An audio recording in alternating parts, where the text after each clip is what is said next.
ओम श्री परमात्मने नमः। ओम श्री परमात्मने नमः। अथ वेदांत दर्शन अथ वेदांत दर्शन शांति पाठ। शांति पाठ। ओम पूर्णमद पूर्णमिदं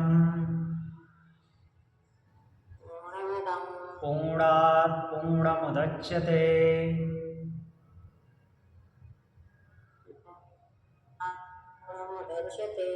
पूर्णस्य पूर्णमादाय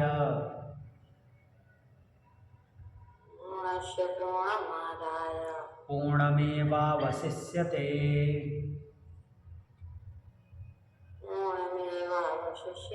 ओम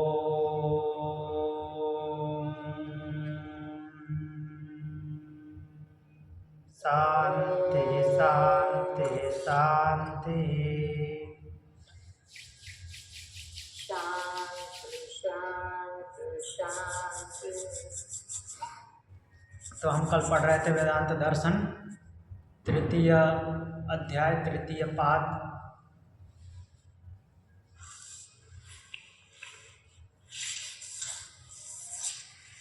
तृतीय अध्याय के तृतीय पाद का 48 नंबर सूत्र हमने देखा था।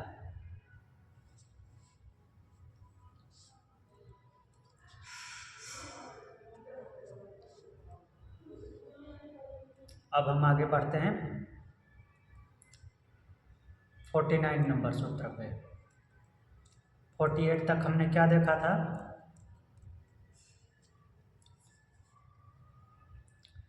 कि ब्रह्म विद्या जो है वो मुक्ति का उपाय है, मुक्ति में कारण है। ज्ञान ज्ञान बोल रहा हूँ नहीं, यज्ञ दान और तप, यज्ञ दान और तप जो ये क्रियाएं हैं वो मुक्ति के कारण नहीं है, अर्थात वो मुक्ति नहीं दिला सकते। जितने भी मीन्स विथ डिजायर ये एक्शन होते हैं, यज्ञ हो, दान हो, तप हो, जो डिजायर के साथ हो, तो ये मुक्ति नहीं दिला सकते। ब्रह्म विद्या को जानना अर्थात ब्रह्म को जानना, ब्रह्म विद्या के माध्यम से ब्रह्म को जानना, उसी से आपको मुक्ति मिलेगी। तो मोक्ष का कारण ब्रह्म विद्या है, न कि यज्ञ दान और तप।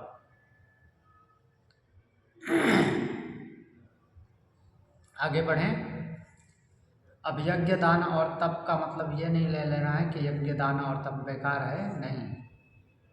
यज्ञ दान और तब बेकार होगा जब वो सकाम भाव से हो, विथ डिजायर हो। जो यज्ञ दान तप निष्काम भाव से है वो ब्रह्म विद्या का साधन है, वो ब्रह्म विद्या से अलग नहीं है।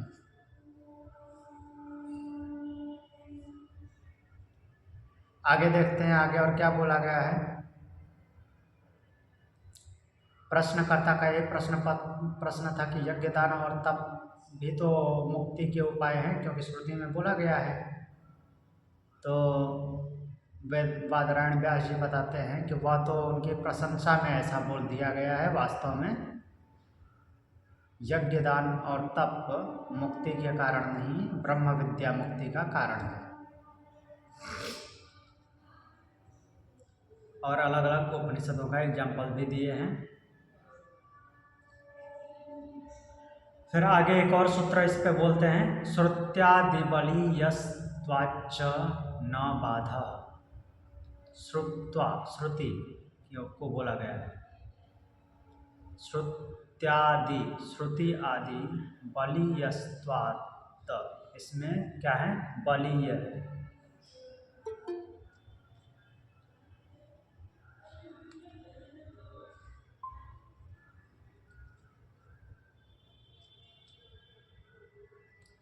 तो श्रुति में जो बोला गया है, श्रुति और आदि मीन्स श्रुति और उससे रिलेटेड जो कुछ भी है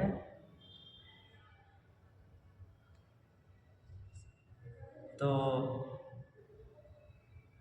मीन्स उपनिषदों में और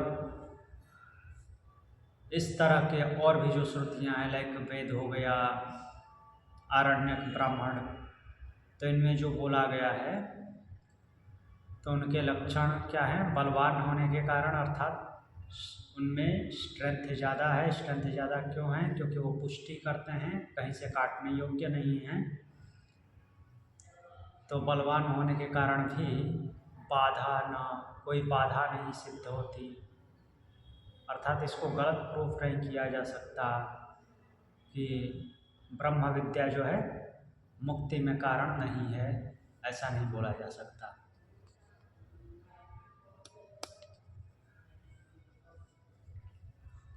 तो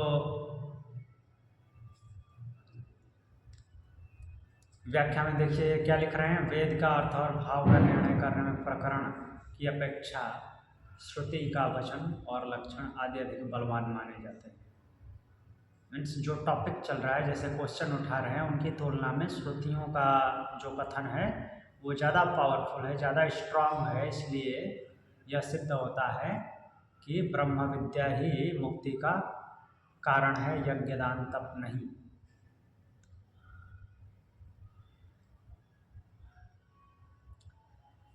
तो बोल रहे हैं कि प्रकरण की यह सामर्थ्य नहीं है कि वह सिद्धांतों में बाधा उपस्थित कर सके। इससे यह सिद्ध होता है कि परमात्मा साक्षात करने के लिए बताए हुए उपनिषद आदि उपाय अर्थात ब्रह्म विद्या ही परमात्मा की प्राप्ति और जन्म मरण से छूटने का साधन है, सकाम यज्ञदान कर्म नहीं। अब आगे दूसरा टॉपिक उठाएंगे। यहाँ तक क्लियर है? बोलते हैं कि श्रुति में बताए हुए ब्रह्म विद्या के फल भेद का निर्णय करने के लिए अगला प्रकरण आरंभ किया जाता है। फल भेद अर्थात कर्मों का फल। फल भेद कैसे होगा? ज्ञान का अलग फल, कर्म का अलग फल। तो वैसा भेद होगा नहीं, ये बताने की कोशिश करेंगे। सभी ब्रह्म विद्याओं का उद्देश्य एकमात्र परम ब्रह्म परमात्मा का साक्षात्कार करा देना है। वो दोनों से होगा, ज्ञान से और कर्म से। और इस जीवात्मा को सदा के लिए सब प्रकार के दुखों से मुक्त कर देना है। फिर किसी विद्या का फल ब्रह्मलोक आदि की प्राप्ति है और किसी का फल इस शरीर में रहते हुए ब्रह्म को प्राप्त हो जाना है।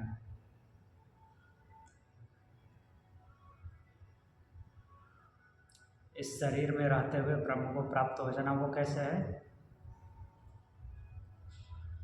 वो होता है जब जीवन मुक्त अवस्था में पहुंच जाता है, तो उसी को बोलते हैं शरीर में रहते हुए ब्रह्म की प्राप्ति। इस प्रकार फल में भेद क्यों किया गया है? प्रश्नकर्ता का प्रश्न ये है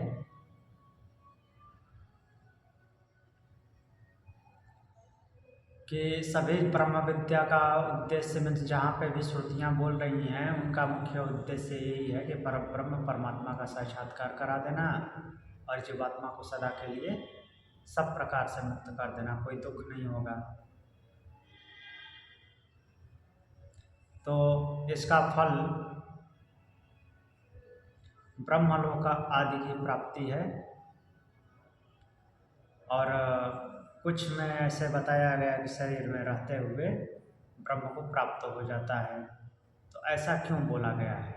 ब्रह्मलोक की प्राप्ति शरीर में रहते हुए ब्रह्म की प्राप्ति क्या है? तो बोल रहे हैं अनुबंधादिभ्य प्रज्ञांतर पृथक वद दृष्टश्च तद उक्तम। अनुबंधादिभ्य, अनुबंध आदि के भेद से अनुबंध आदि के भेद से वहाँ पे ऐसा भाव बनता है प्रज्ञांतर पृथक्त्ववत्। प्रज्ञा का अंतर मीन्स ज्ञान में भेद हो रहा है, ज्ञान में अंतर हो रहा है, पृथक्त्व। तो इसलिए वो बातें अलग अलग प्रतीत हो रही हैं, अलग अलग है नहीं।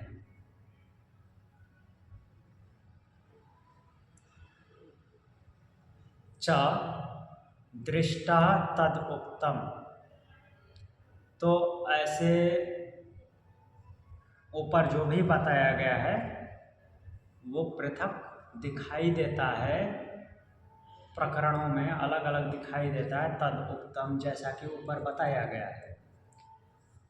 तो अनुबंध में भेद होने से अर्थात जो उनका भाव बन रहा है उसमें अलग आपको समझ आ रहा है, क्योंकि वैसा भाव प्रदर्शित हो रहा है। तो आपके प्रज्ञा में अंतर अर्थात ज्ञान में भेद उत्पन्न हो रहा है, वास्तव में वैसा नहीं है। तो दृष्टांत से ऐसा, ऊपर के दृष्टांत से ऐसा पता चल रहा है। देखते हैं एग्जाम्पल क्या है इसमें।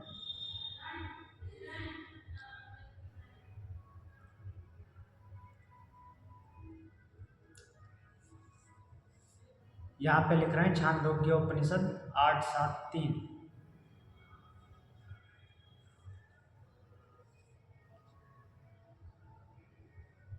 8.7.3 देखते हैं।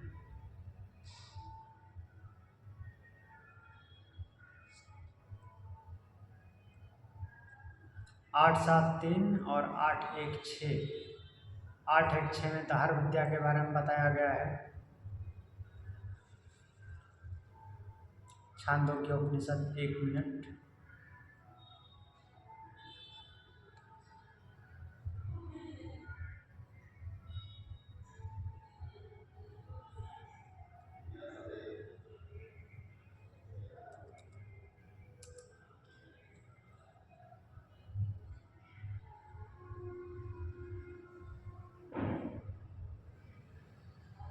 आठ एक छः।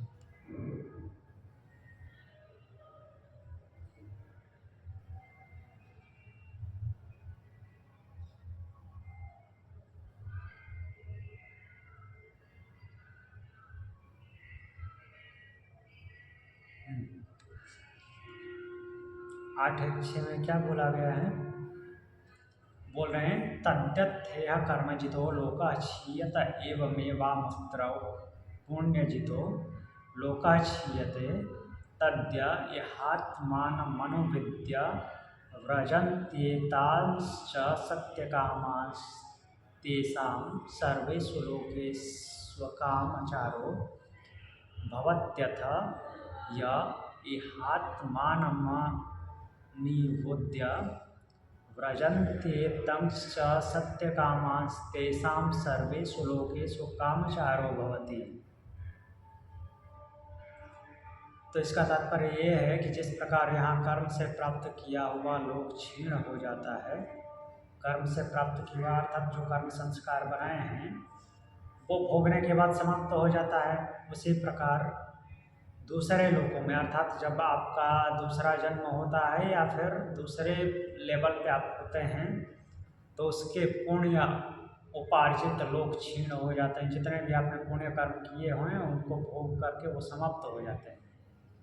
जो लोग इस लोक में आत्मा को और इस सत्य कामनाओं को जाने बिना ही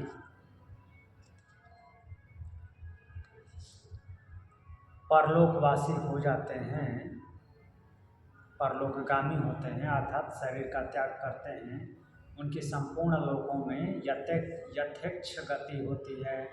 अर्थात यथेच्छ जैसे उसके कर्म संस्कार होते हैं उसी के आधार पर उसका अगला जन्म मिलता है।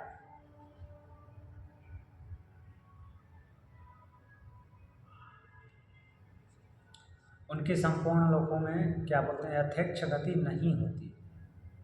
सॉरी,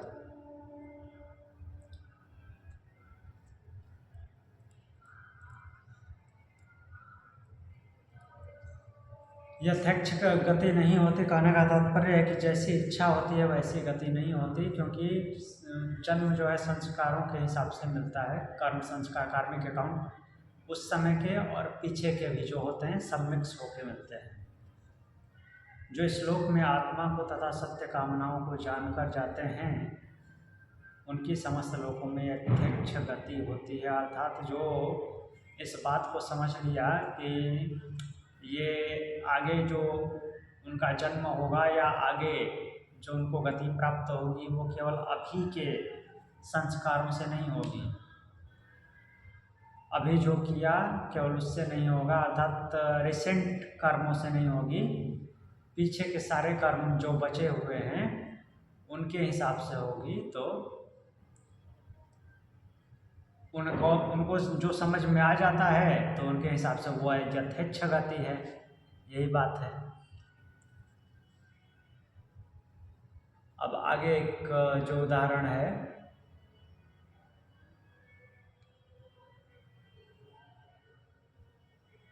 आठ सात तीन 873 में बोलते हैं, चलते हैं 873 पे।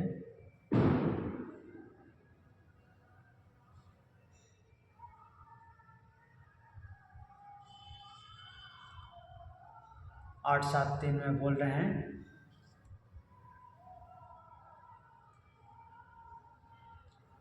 तौ द्वात्रिशतं वर्षाणि ब्रह्मचर्यं मुसस्तुस्तौ प्रजापतिरुवाच किमिच्छन्तावास्मिति तो वोचतुर्य आत्मा पहत पाप्मा विजरो मृत्युर्विशोको विजिगत्सो अभिपासः सत्यकामः सत्यसंकल्पः सो अन्वेष्टव्यः स विजिज्ञासितव्यः स सर्वांश्च लोकानाप्नोति सर्वांश्च कामान्यस्तमात्मानमनुविद्यः विजानातीति भगवतो वचो वेदयन्ते तमिच्छन्ताववास्तमिति।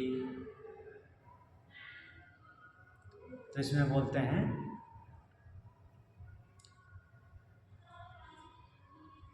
तो द्वात्रिंशतं वर्षाणि ब्रह्मचर्यं मुसतुस्तो प्रजापतिरुवाच। तो उन्होंने द्वात्रिंशतं वर्षाणि 30 + 2 32 वर्ष तक ब्रह्मचर्य वास किया। किसने? इंद्र ने ब्रह्मचर्य वास किया प्रजापति के यहाँ। और फिर प्रजापतिरुवाच, प्रजापति से बोले किमिच्छन्तावासस्तमिति हो तो वोचतुर्य आत्मा पहत पाप्मा विजरो विमृत्युविशोको विजगत्सो अभिपासः सत्यकाम सत्यसंकल्प सो अन्वेष्ट्य स विजिज्ञासितव्यः स सर्वांश्च लोकांश्च प्रोक्नि सर्वांश्च कामांश्च। इस प्रकार से बोल रहे हैं। तो प्रजापति से क्या बोले? प्रजापति पाले उनसे बोले कि तुम यहाँ किस इच्छा से आए हो? प्रजापतिरुवाच, प्रजापतिरुवाच है। प्रजापति उनसे बोले कि तुम किस इच्छा से आए हो? तो उन्होंने कहा कि जो आत्मा पाप शून्य, जरा रहित, मृत्युहीन, विशोक से रहित, क्षुधा रहित, भूख नहीं लगती, तृषाहीन, प्यास नहीं लगती, सत्य काम और सत्य संकल्प है, उसे खोजना चाहिए और उसे विशेष रूप से जानने की इच्छा करनी चाहिए। जो उस आत्मा का अन्वेषण कर उसे विशेष रूप से जान लेता है वह संपूर्ण लोक और समस्त भोगों को प्राप्त कर लेता है। इस श्रीमान के वाक्य को शिष्टजन बताते हैं, अर्थात जो आपने बोला है ऐसा सभी ज्ञानी लोग हैं वो बताते हैं। उसी को जानने की इच्छा करते हुए हम यहाँ आ रहे हैं। इंद्र और विरोचन दोनों आए हैं, देवराज और दैत्यराज।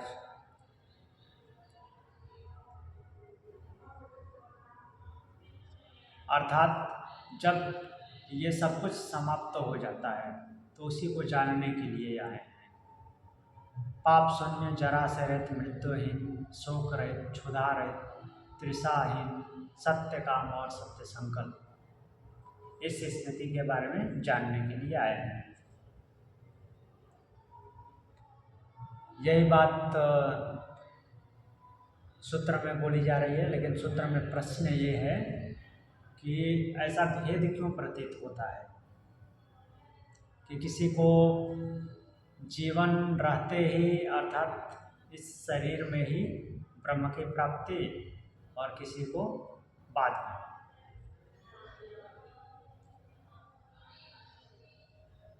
तो बोल रहे हैं कि फलश्रुतियों के आधार पर ब्रह्मलोक के भोग प्राप्त करने का संकल्प है, उनके तत्काल ब्रह्म का साक्षात्कार कैसे हो सकता है? किंतु जो भोगों से सर्वथा विरक्त होकर उस परम ब्रह्म परमात्मा को साक्षात करने के लिए तत्पर हैं, उसे परमात्मा की प्राप्ति होने में विलंब नहीं हो सकता, शीघ्र प्राप्त होता है तुरंत, बट वैसा होना पड़ेगा।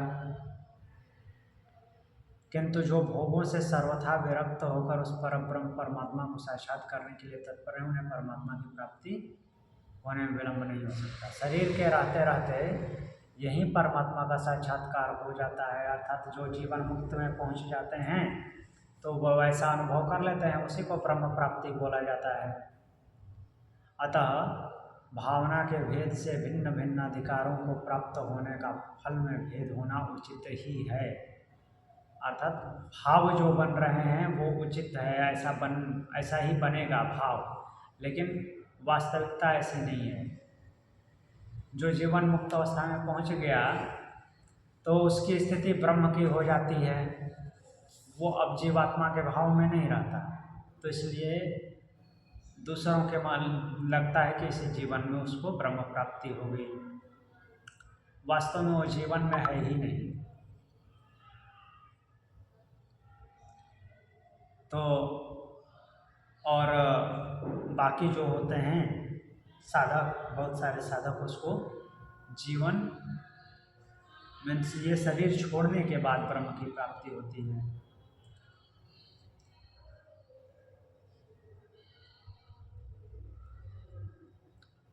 अर्थात पहले उनको अनुभूति और ब्रह्मा में समाहित होने में बहुत ज़्यादा टाइम नहीं होता, बहुत गैप नहीं होता। जो जीवन मुक्त में आ गया, बहुत सारे लोग जीवन मुक्त में काफ़ी दिन तक जीते रहते हैं, कोई गलती नहीं हुई उससे, और फिर उसको प्राप्त हो जाते हैं, अर्थात उसमें समाहित हो जाते हैं। इसके आगे सूत्र बोलते हैं, न सामान्यादप्युपलब्धेर मृत्युपन्न ही लोकापत्ति। न सामान्यात् अपि, सामान्यात् अपि, सामान्य रूप से। क्या सामान्य रूप से? जो पर प्रकरण चल रहा है ब्रह्म की प्राप्ति, किसके माध्यम से? ब्रह्म विद्या के माध्यम से। तो सारे ब्रह्म विद्या जो है, पूरी की पूरी ब्रह्म विद्या मोक्ष की हेतु है, अर्थात मोक्ष का कारण है। अभी इसके अलावा भी ना बोला गया है कि फल भेद का निषेध नहीं है, मीन्स अलग अलग तरीके से फल प्राप्त हो रहा है, इसकी मनाही नहीं है, क्योंकि उपलब्धे मृत्युवत् लोकापत्ति। उपलब्धे, उपलब्ध होने पर, क्या उपलब्ध होने पर? उस पर ब्रह्म के उपलब्ध होने पर, अर्थात उसके अनुभूति हो जाने पर, मृत्युवत्, मृत्युवत् अर्थात मृत्यु के जैसा। जिस प्रकार मृत्यु होने पर जीवात्मा का स्थूल शरीर से संबंध नहीं रहता, मृत्यु हो जाती है तो जो अंदर रहने वाला शरीर ही है वो निकल जाता है। उसी प्रकार सूक्ष्म या कारण शरीर, कारण किसी भी शरीर से संबंध नहीं रहता उसका। स्थूल शरीर से शरीर संबंध, जैसे सामान्य जीवात्मा की मृत्यु होती है, स्थूल शरीर छोड़ देता है, वो तो कारण शरीर और सूक्ष्म शरीर में रहता है, उसकी बात यहाँ पर अभी नहीं हो रही है। जस्ट एग्जाम्पल ये दिया जा रहा है कि जैसे मृत्यु होने पर जीवात्मा शरीर छोड़ देता है स्थूल शरीर, लेकिन यहाँ पे उनकी बात हो रही है जो ब्रह्म की अनुभूति करते हैं, तो वो सूक्ष्म शरीर और कारण शरीर में भी वैसे ही नहीं रहते जैसे कि न सामान्य जीवात्मा स्थूल शरीर को छोड़ देता है प्रयाण के बाद। तो इसलिए लोकापपत्ति न, तो इस कारण से लोक की प्राप्ति नहीं होती, अर्थात फिर से उसका जन्म नहीं होता। जिनको आप कहने का तात्पर्य ये है कि जिनको आप बोल रहे हो कि इनको तो जीवन में रहते, इसी लाइफ में रहते हुए, इस शरीर में रहते हुए जीवन, वो क्या है कि ब्रह्म की प्राप्ति हो गई, वो वास्तव में उस शरीर में है ही नहीं। आपको दिख रहा है कि उस शरीर में है, शरीर में नहीं होता है, क्योंकि उसका न तो स्थूल शरीर से कोई लेना देना होता है, न ही सूक्ष्म से, न ही कारण से। और ये वैसे ही होता है जैसे कि सामान्य जीवात्मा स्थूल शरीर को छोड़ देता है, वैसे ही वो जो साधक होता है उसका सूक्ष्म शरीर और कारण शरीर से भी कोई लेना देना नहीं होता।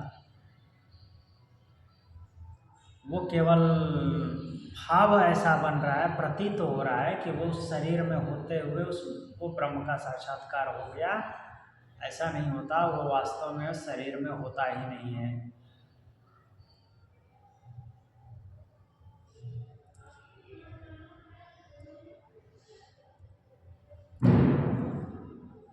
अब यहाँ पे आगे क्या बोल रहे हैं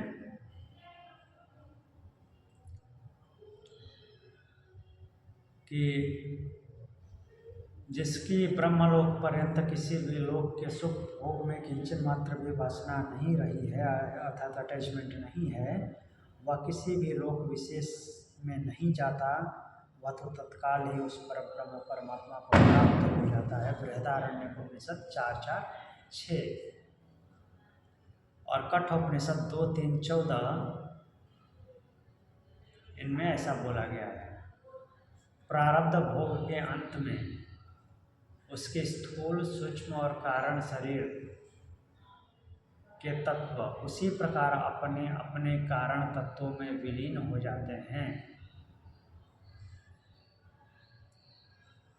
तो जो ऐसा साधक होता है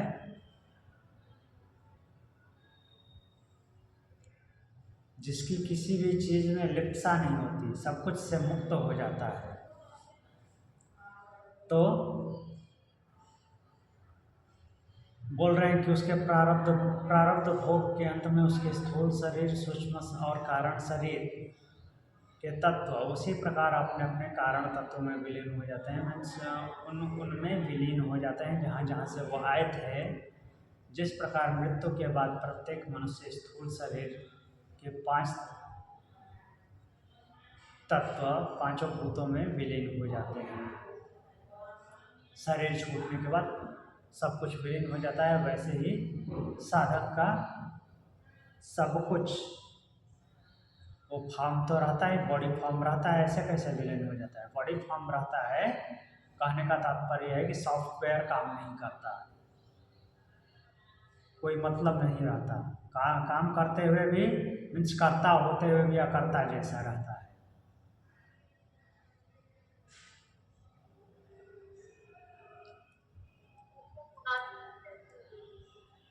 हाँ जी, गुणातीत की बात कर रहे हैं।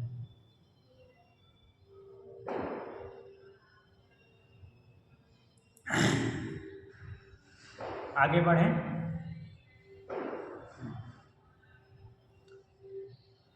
तो फिर संबंध में आगे बोलते हैं कि इसका प्रमाण क्या है, प्रूफ क्या है कि ऐसा होता है? क्या प्रमाण है कि ऐसा होता है? दिखता तो नहीं है बाहर से कि ऐसा कुछ हुआ।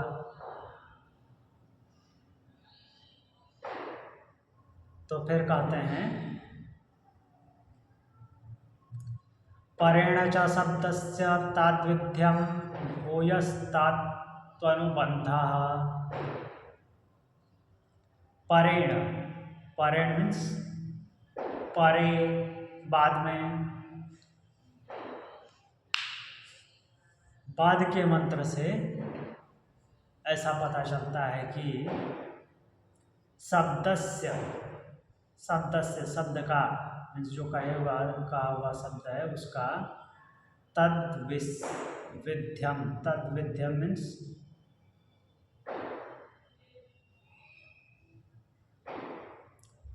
तद्विध्यम मीन्स वैसा ही भाव प्रकट होता है, किंतु भूयस्त्वात् दूसरे भावों की अधिकता होने से अनुबंध, अनुबंध मतलब अनुबंध रहता है, अर्थात कारण शरीर से संबंध रहता है, ऐसा बोल रहे हैं।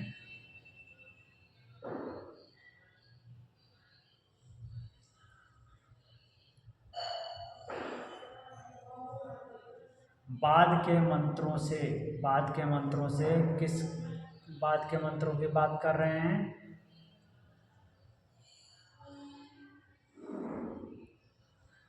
जो ये दो एग्जाम्पल दिए हैं, मुंडक उपनिषद और कठ उपनिषद। तो इनसे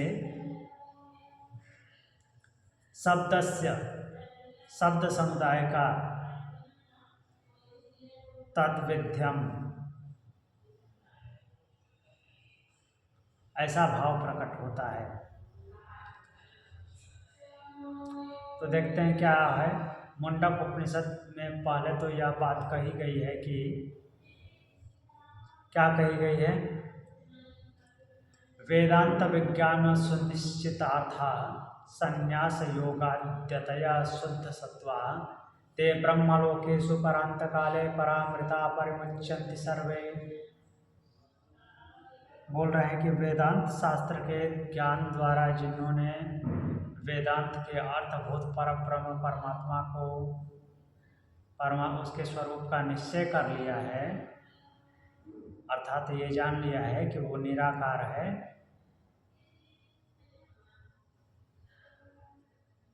तो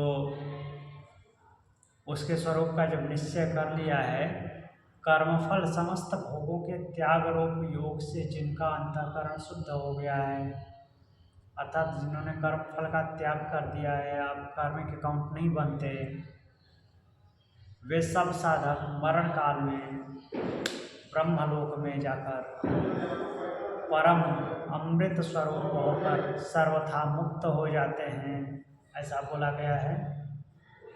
कौन मुक्त होगा? जिसकी फल में इच्छा नहीं होगी और सारे कार्मिक अकाउंट शून्य हो जाएंगे, बैलेंस हो जाएंगे, न पुण्य न पाप। 3-2-6 मुंडक उपनिषद। तो इसके बाद अगले मंत्र में जिसको इस शरीर का नाश होने से पहले पहले ब्रह्म की प्राप्ति हो जाती है, उनके विषय में कहा है। कैसे प्राप्त हो जाती है? गता कला 15 प्रतिष्ठा देवांश सर्वे प्रतिदेवतासु कर्माणि विज्ञान मयस्य आत्मा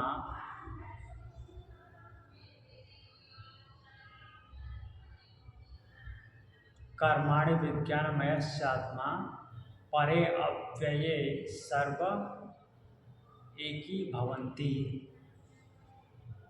तो कहना क्या चाहते हैं? गता कला, जिनकी कलाएं चली गई, 16 कलाओं से रहित है, कोई कलाएं नहीं, यहाँ तक कि नाम और रूप भी चला गया,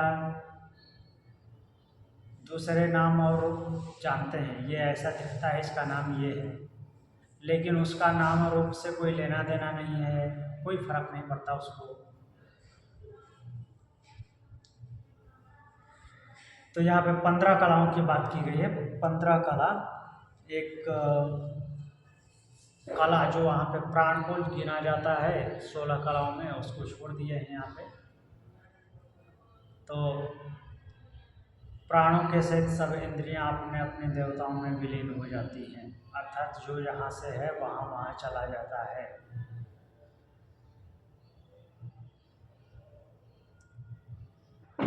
तो उसके बाद क्या होता है, जीवात्मा और उसके समस्त कर्म संस्कार, जो उसके कार्मिक अकाउंट हैं, वे सब के सब परम अधिकारी परम अविनाशी परमात्मा में एक हो जाते हैं, अर्थात सभी के सभी परमात्मा में समाहित हो जाते हैं।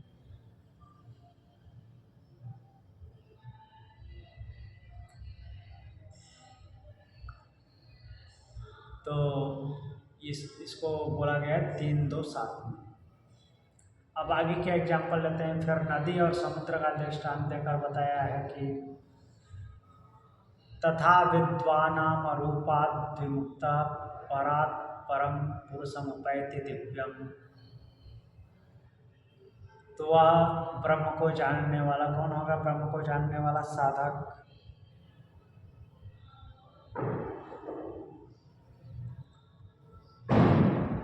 जो विद्वान है, नाम रूप को यही छोड़कर परात् पर से भी पर उस ब्रह्म में विलीन हो जाता है।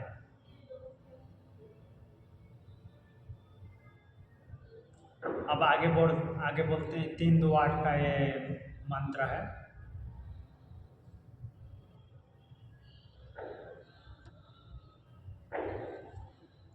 तो इस प्रकार शुद्ध अंतःकरण वाले अधिकारियों के लिए ब्रह्मलोक की प्राप्ति बताने के बाद साक्षात ब्रह्म को जान लेने वाले विद्वान यही नाम रूप से मुक्त होकर परम ब्रह्म में विलीन हो जाता है, हो जाना सूचित करने वाले शब्द समुदाय पूर्व सूत्र में कही हुई बात को स्पष्ट करते हैं। इसलिए यह सिद्ध होता है कि जिनके अंतःकरण में ब्रह्मलोक के महत्व भाव हैं,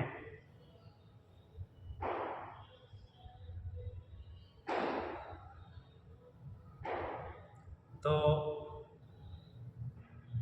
आगे बोल रहे हैं कि वहाँ जाने के संकल्प से जिसका सूक्ष्म और कारण शरीर से संबंध विच्छेद नहीं हुआ है, ऐसे ही साधक ब्रह्मलोक में जाते हैं। जिनको यही ब्रह्म साक्षात्कार हो जाता है वे नहीं जाते। यहाँ पे थोड़ा अलग तरीके से बात कर रहे हैं। ब्रह्मलोक में जाते हैं और यहीं पे ब्रह्म साक्षात्कार हो जाता है। इसको इस प्रकार से समझना है कि जो हमने पढ़ा था देवयान मार्ग और पितृयान मार्ग, तो जो यहाँ पे जिनकी समझ नहीं हो पाती उतनी डेवलप, अर्थात ब्रह्म के भाव से भावित नहीं हो पाते, तो वो देवयान मार्ग से जाते हैं। फिर से जन्म होगा, फिर वैसा उससे आगे मूव करेंगे, आगे बढ़ेंगे और फिर ब्रह्म को प्राप्त हो, ऐसा है।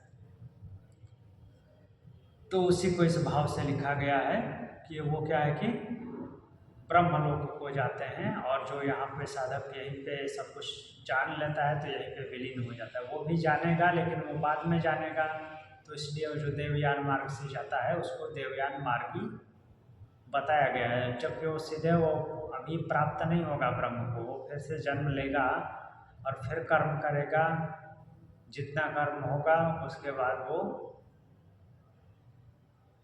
फिर कर्म संस्कार को शून्य करेगा, तब प्राप्त होगा।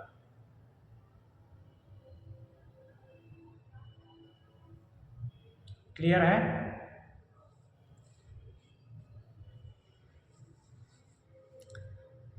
अब यहाँ पे मुक्ति विषय फल भेद के प्रकरण को समाप्त करके यहाँ तक मुक्ति की बात थी, मुक्ति का फल मीन्स कैसे एक को बताया गया है कि ब्रह्म को यहीं प्राप्त कर लेता है, एक ब्रह्मलोक को जाता है, तो उसमें भेद क्या है? तो वास्तव में यही भेद निकल के आता है कि प्राप्ति तो ब्रह्म की यहीं पे होती है, कहीं आता जाता नहीं। जो जाएगा उसको पूर्ण रूप से ब्रह्म की समझ नहीं हुई है, इसलिए वो दोबारा वापस आएगा, और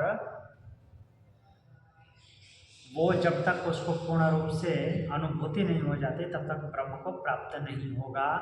ब्रह्म को प्राप्त होगा अपने कर्म से, कर्म जब तक उसके परिपूर्ण नहीं हो जाते, आगे बढ़ते बढ़ते, तब तक वो नहीं प्राप्त होगा। कर्म परिपूर्ण होना मतलब कि कार्मिक अकाउंट जीरो हो जाना, बैलेंस। अब यहाँ आगे बोलते हैं, यहाँ तक मुक्ति विषयक फल भेद के प्रकरण को समाप्त करके अब शरीर पात के बाद, शरीर पात मतलब शरीर का गिर जाना, शरीर का गिर जाना मतलब शरीर का छूट जाना।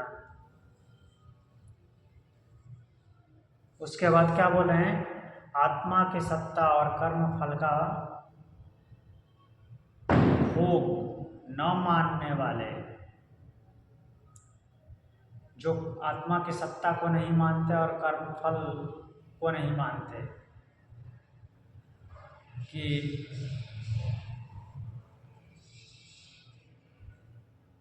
जो कर्म फल आएगा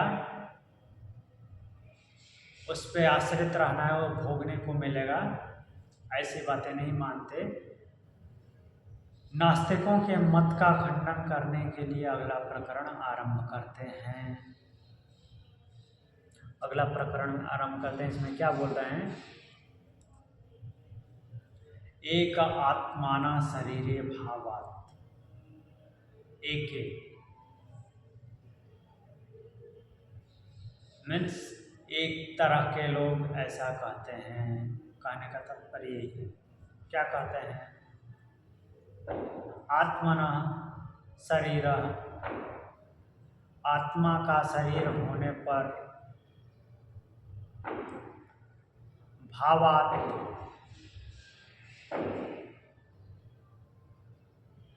तो ऐसा भाव होने के कारण, मीन्स कहने का तात्पर्य क्या है? एके आत्मना शरीरे, कि कुछ लोग ऐसा कहते हैं कि आत्मा का शरीर होने पर ही, अर्थात जब वो जीवात्मा होता है, मन इंद्रिय और बुद्धि के साथ होता है, तो भावात, ऐसा भाव उत्पन्न होता है कि वो यहाँ पे कैसे प्राप्त हो सकता है ब्रह्म को। खैर वो टॉपिक पूर्ण हो गया है।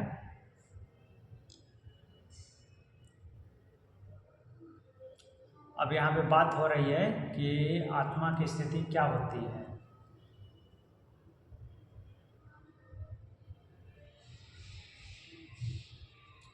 तो यहाँ पे बोल रहे हैं, व्याख्या देख लेते हैं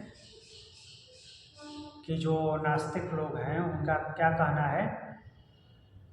जब तक शरीर है तब तक इसमें आत्मा की प्रतीति होती है,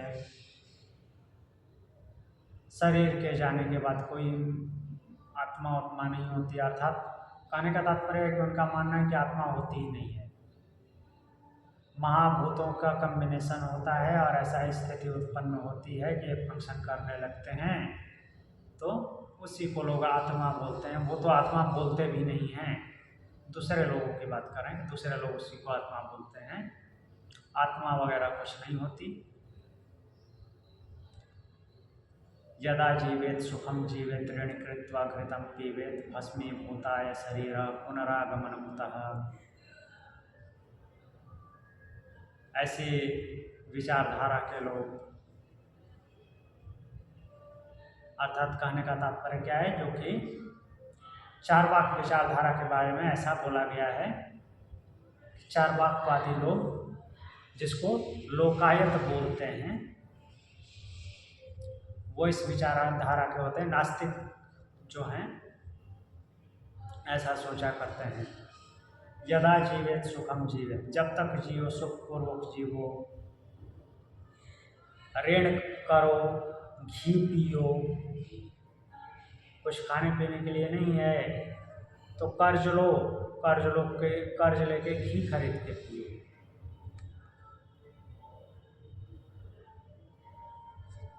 और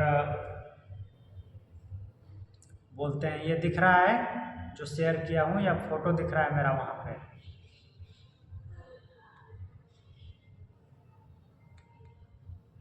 एक मिनट। हाँ, तो बोलते हैं कि ऋण लो और घी पियो, भस्मीभूताय शरीरे पुनरागमनता। शरीर के भस्मीभूत हो जाने पर फिर कहाँ आने वाला है, कौन आने वाला है। तो इसलिए खूब मौज मस्ती करो, घी पियो, कर्ज वगैरह करके चले जाओ, कोई भरने के लिए नहीं आने वाला है। जब तक शरीर है तभी तक सब कुछ है, बाकी कुछ नहीं है।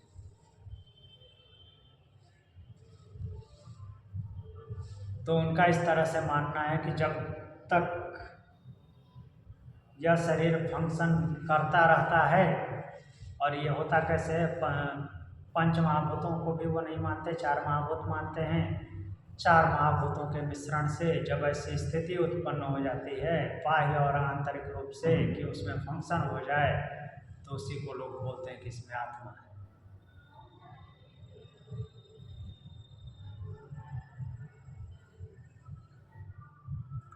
तो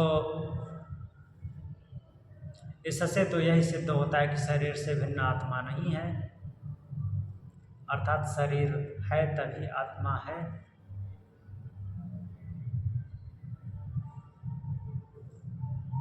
तथेव मरने के बाद आत्मा परलोक में जाकर कर्मों का फल भोगता है या ब्रह्मलोक में जाकर मुक्त हो जाता है, ये सभी बातें संगत नहीं है, अर्थात समझ में नहीं आती। जब शरीर नहीं है तो कौन भोगेगा? भोगने के लिए शरीर होना चाहिए, बिना शरीर के तो कोई भोगता नहीं है। तो इस तरह से ये सारी बातें असंगत लगती हैं। जब शरीर नहीं है तो वो कहीं जाकर के भोगेगा कैसे? अगला सूत्र बोलते हैं, एक और सूत्र देख लेते हैं क्या बोलते हैं इस पे।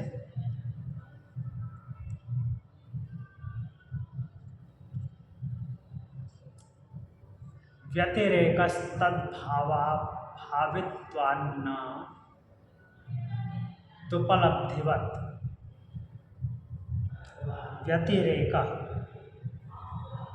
व्यतिरेक होने से, व्यतिरेक मतलब शरीर अलग आत्मा अलग, दोनों की अलग अलग पहचान है। ये शरीर पंच महाभूतों का है, चेतना उस आत्मा से मिलती है, अर्थात चेतना अलग है और महाभूत अलग है।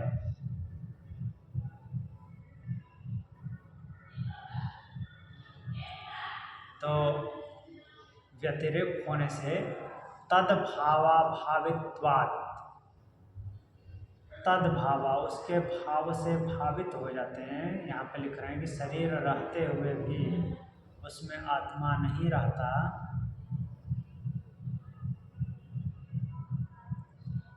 इसलिए ना आत्मा शरीर नहीं है, किंतु उपलब्धिवत के लिए बोल रहे हैं कि ज्ञातापन की उपलब्धि के समान ही आत्मा का शरीर से भिन्न होना सिद्ध होता है। अर्थात जो शरीर है वो अलग है, जो आत्मा है वो अलग है वास्तव में।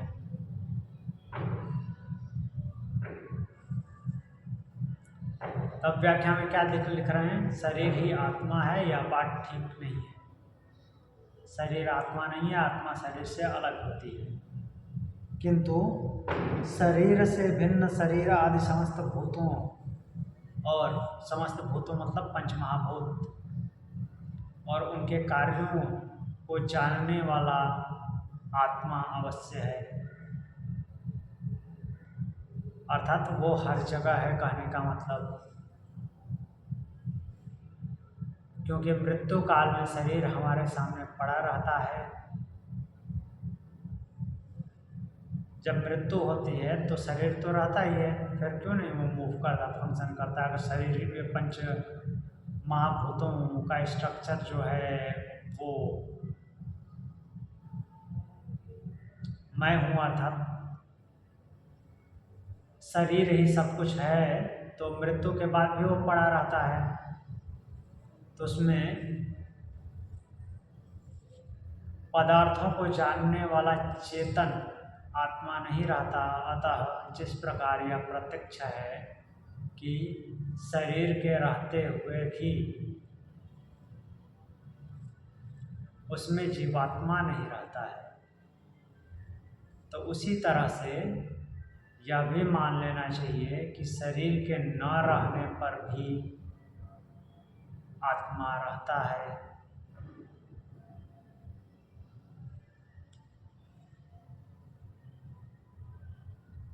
कहने का क्या तात्पर्य है, समझ आया?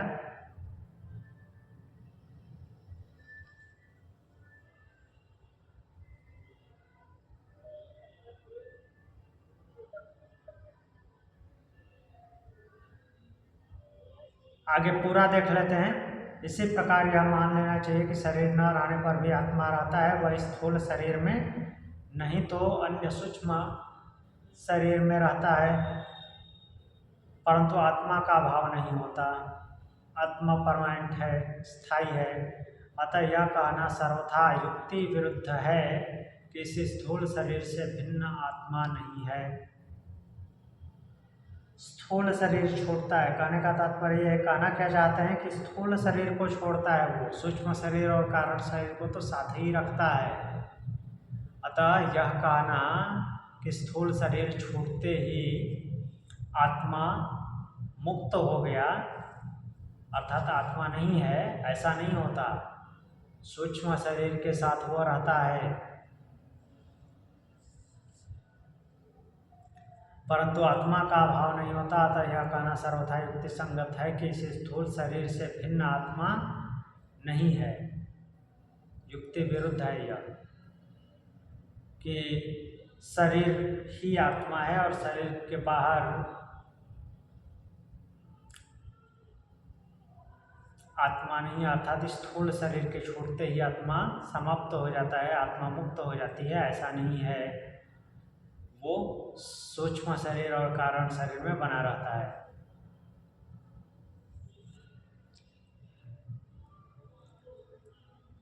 बोल रहे हैं कि यदि शरीर से भिन्न चेतन आत्मा नहीं होता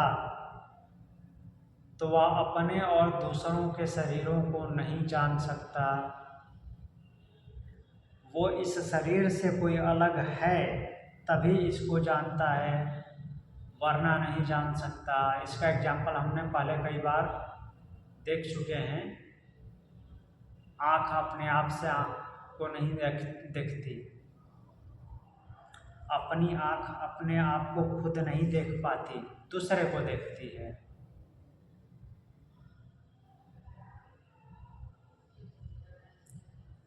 तो कहने का तात्पर्य क्या है?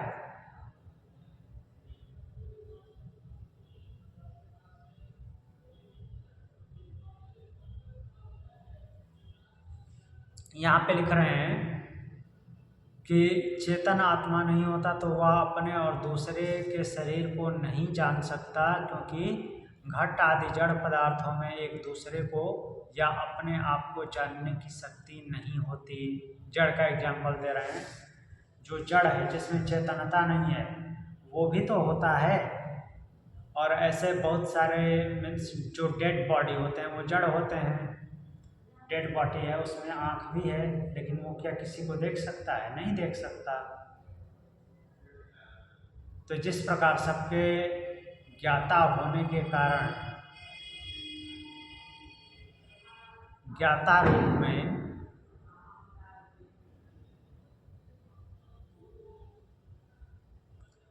आत्मा की उपलब्धि प्रत्यक्ष है, अर्थात आत्मा है। उसी प्रकार शरीर का ज्ञाता होने के कारण इस ज्ञेय शरीर से उसका भिन्न होना भी प्रत्यक्ष है।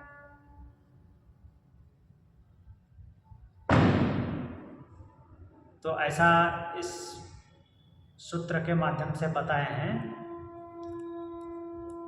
कि जो लोग ऐसा मानते हैं कि शरीर छूट जाने के बाद, अर्थात स्थूल शरीर छूटने के बाद कोई नहीं आता, मुक्त हो जाती है आत्मा, ऐसा नहीं है।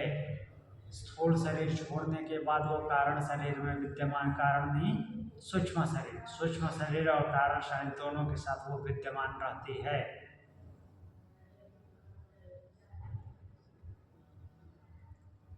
ठीक है, यहां तक क्लियर हुआ?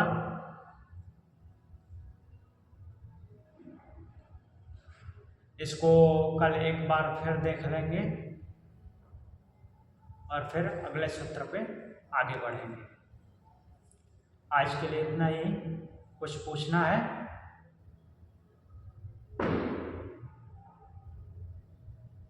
नहीं होगी। ठीक है, प्रणाम। ओम शांति।